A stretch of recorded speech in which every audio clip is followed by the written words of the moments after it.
Welcome to day 4 of the Empty the Vessel Protocol. Today, we break one of the most draining, most exhausting illusions in the modern matrix, the lie of hustle culture. Your entire life, society has told you if you are not constantly grinding, if you're not getting to it, if you're not sticking and moving, if you're not rising early so that you can get the worm and running off with it, then your life is worthless, useless, empty, null, pointless. This society has successfully tied your literal value to how much labor can be extracted out of you, to how unsettled you can be. One day you're going to come into the awareness that you are a human being. You are not a human doing. Your identity, your nature is to be, not to do. And the things that you do should flow from who you be. When you tie your self-worth to what you can produce, you turn your soul, your spiritual essence, into a commodity. You actually cast it to the side because it takes the back burner to what's most important to you, and that's appearing to be important to other people.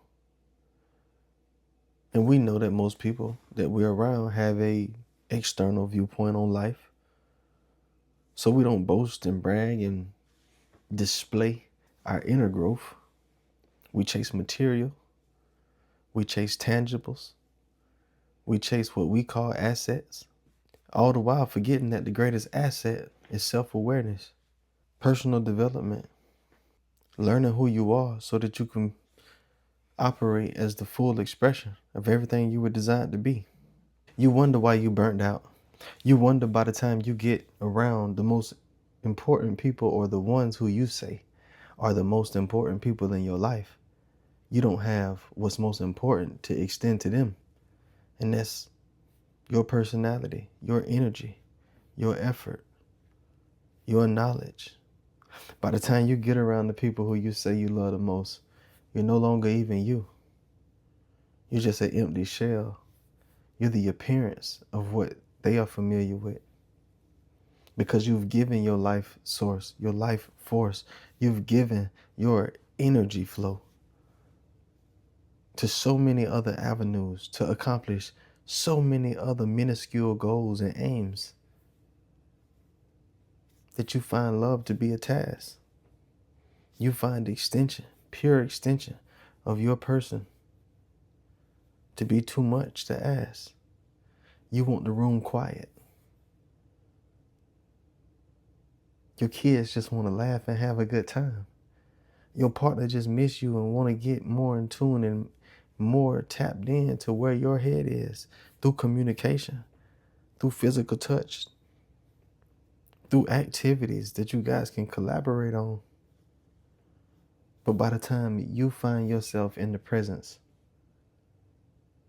of what should matter most to you, other than cultivating that relationship with the one within, you have nothing to give. You just want to take a nap, wake up, eat, shower, and lay back down and get some rest because you know another day is coming. Another day of exhaustion. Your life force is coming. When you're working with no working knowledge of how the universe turns, then you'll jump into striving. You'll get into grinding. And to be real, these are all expressions of desperation. These are all expressions of ignorance. Because you don't know about flow. You don't know about the rhythm of the universe. You don't know about the supernatural purse that you can reach in, the supernatural pockets that you have access to, in which all things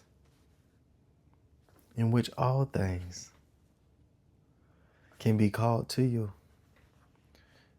as long as they're not bigger than you see yourself. And watch it flow into your life. Watch the divine strategy fall into your lap. Watch the resources that you need to carry out the divine strategy, perfectly placed in your path. But you think it's hard. You think this life is hard.